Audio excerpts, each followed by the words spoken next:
Okay, ladies and gentlemen, today we are going to play with the next tool down below our dodge tool, burn tool, and sponge tool. And that's the text tool. So if I select my text tool, I have it ready to go. Now, the text tool is obviously very powerful. Anytime you add text to an image, you're adding a whole other layer or element to it. It changes the meaning depending on the word or words you use. So we will use the text tool quite a bit. And if you want to be a graphic designer, you're going to really need to learn to use the text tool and all the terminology that goes along with it. We're going to start off pretty simple here. Okay. And what I want you to do is we'll talk about fonts in a second, but when I choose and select the text tool, you'll see that I've got a bunch of different options up here, right, in the submenu. We've talked about the submenu pretty much with every single tool that we've used, and the text tool is no different. So what I do want you to do, let's say I'm going to start at a size that's sort of more of a normal size. When you talk about font size, you're probably familiar with 12-point font, 10-point font. Those are usually what's used when you do word processing like Google Docs or Microsoft Word. So we'll bump it up a little bit to around 27 or 30. It doesn't matter. We're going to change that in a minute. I also want you to understand that we have our fonts here. So if I were to click on this, you'll see a ton. So photopea is actually pretty cool with the amount of fonts it has embedded in it. Photoshop is a little different, although you can upload and download fonts to get any look you want. Most of them are free. You also have a style. In this case, my disco. I chose disco for a reason. We'll talk more about that in a second. This only has one style. Oftentimes you'll find bold or bold italic, or some fonts have like 10 different styles that you can use with them. So we're just going to do disco regular to start. And then we have the font color. So when I start typing, it's going to type in black. We can change that at any time. And we also have alignment. So this little icon means align to the left. So wherever I click, the letters will start going to the right. If I choose middle, they'll sort of spread out evenly to the left and right. And if I choose right, the letters will start kicking out to the left. I want you to choose middle because we're going to try to center something on this image that you should already have. And you should be in your top layer. Your top layer should have a gradient in it in which you added a blend mode to it to get a sort of a cooler, different looking effect. But now I'm going to click down sort of in the middle. I don't really know exactly where the middle is, but somewhere in the middle of your canvas. And I'm going to click. And you'll see that the font loads. And it's really super small. And now it's going to be up to you to choose one word that you want. I suggest that it's maybe a 5, 6, or 7 letter word. I did one before. I'm going to choose amazing. And I'm going to do this all in caps. So amazing. And look how small and thin that is. And I did that for a reason. Okay. Once I get that in there, amazing, you'll see that it created a new layer. And in the thumbnail, there's a T in that box, and that tells you that this layer is a text layer. These are all pixel layers or rasterized layers. This is a text layer. Now I'm going to hit the check mark to lock that in, and you'll see that it actually renamed my layer whatever it was that I typed on my canvas. Text layers are different than pixel layers. Anytime you have a text layer, it means you can go back and edit it using the text tool or some of the other text editing tools in photopea, whereas obviously these image-based, raster, pixel-based layers do not have that option. Okay, so what I'm going to do now is I need this to be super big. We want it to span all the way across our canvas. So I'm going to click on size, and I'm going to drag that slider to the right until I get a super big one. It goes up to 150 up here, but I can tell you that you can make it bigger than that. One of the windows that is used to edit your characters or your text is called the character window. Okay, and it's right here under window character. Or if you go over here to the left of history and above your layers, you'll see CHA. CHA, that's character. If I click on that, you'll see a bunch of options. Don't get scared. Don't get confused. In fact, this one default should be normally 100%. So I'm going to type that in there. I'm going to hit enter. So that's really what the font basically looks like.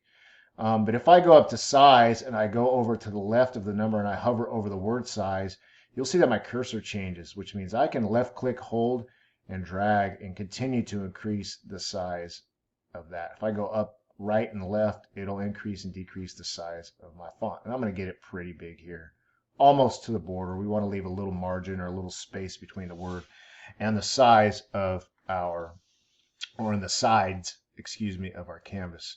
But before I move on with playing with the character, and I'm just going to click the CHA button again, the character button, I want to change my font. And the reason I want to change my font is for this exercise, I want to have this super thick font. Okay, and you'll see why in a minute. So if I go up to my font options, I'm going to scroll down to this one that I like called Day Poster Black. You can see the preview here. These are all previews of what the font looks like. And if I choose Day Poster Black, I'm going to get this super thick, amazing looking, amazing text, amazing font. Now I'm going to go back to my character window and I'm going to size this up just a little bit more. But I'm also going to go down here, and if you hover over these, it'll tell you what they do, or it'll tell you the term that's used for this particular option. And here we can see scale vertically. So if I left click right here and drag to the right, you'll see it go way up. In fact, I'm going to do that. I like that 300%. If you go over this one, it's scale horizontally. Well, we really can't go very far because we already had it sort of inside of our canvas to the right and left. And that looks pretty good right there. So what I'm going to do now is get my move tool, and I'm going to click that CHA off. If I click on my text, you'll see these lines pop up. And what this vertical line is telling me that it's aligned in the perfect center to the left and right. If I go up and down, you'll see another line. And if I wanted to get cute with this, that means that this is aligned perfectly in the center of my image. But actually, I want to bump my text down a little bit because I already know what I'm going to do with this stuff. So I'm going to have this horizon line, which again separates the land from the sky, going through the bottom portion of my text. Okay. Now again, because I have a text layer, I can always go back and grab my text tool. Let's say I misspelled something, I can click on here and change that to amazing, which I don't want to do, but just know I can edit the text just like you would in like Google Docs. But I'm going to change that back to an A, and I'm going to lock that in. And the reason I tell you that is because the next thing we're going to do is we're going to turn this layer into a pixel-based layer, or a raster, or raster, people say raster layer. And I'm going to right-click on the text or over here off to the side. And you can see right here, rasterize comes up. And when I click on that, it's going to turn the text, the editable text pixels into actual pixels. And now we can do different things with this. So we're going to do something a little bit tricky for this because I end up liking the results, and I think you will too if you do this correctly. This is a hotkey shortcut trick that you need to learn. Okay. What I want to do now is I want to quickly select my pixels that make up this word. Okay. And to do that, if I hold down Control on my keyboard and I click, left mouse click inside of my preview, my little thumbnail here, you'll see that I get the dashed lines, which means I have them selected. All right. And now here's the tricky part. What I want to do now is I want to select the inverse. So we're going to select everything but the amazing text by going to select inverse.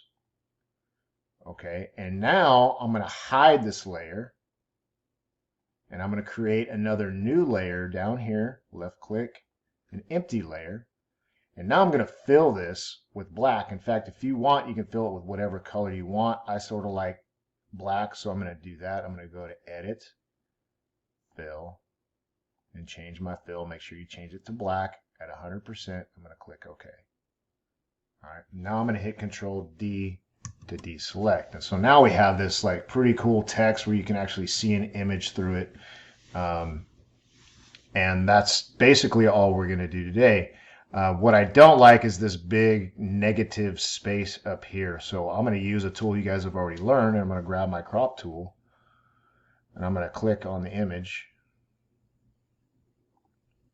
Actually, I'm going to select the whole thing. Remember how we did this? Use my rectangular marquee tool, select everything, then hit my crop tool, and I should be able to crop it. I'm going to move this center slider down to, again, create a little margin there. I'm actually going to bump this one up just to create a little space, almost so that the text is centered now, and hit delete crop pixels. Yeah, why not?